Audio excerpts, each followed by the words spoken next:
राधे राधे जय श्री कृष्णा वेलकम करुच्ची मोर एक fresh new blog को।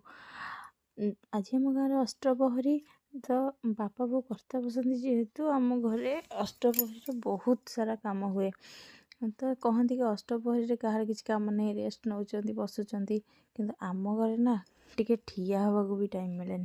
तो आमर बोधे भाग्य आम चारि बोहूंकर भगवान को किसी सेवा करूँ सेटा आम मान भाग्य। ताले नना ये प्रसाद रेडी करी बास भगवान का पाखक भोग लगे ये कलाणी हारी। तापर आमे मैंने समस्ते मिसिकी खाईदेलु टिके बहुत समय हो गला लेट। तापर समस्त खाया देके ये आम चारिजा मिसिक खाईदेलु।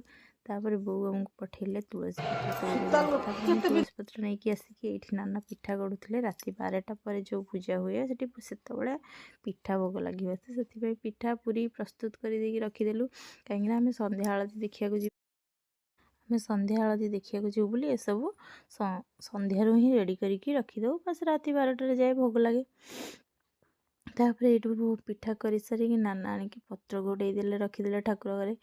तापर ये आम आलती देखा गलु बापा ये आलती थाली मुंडे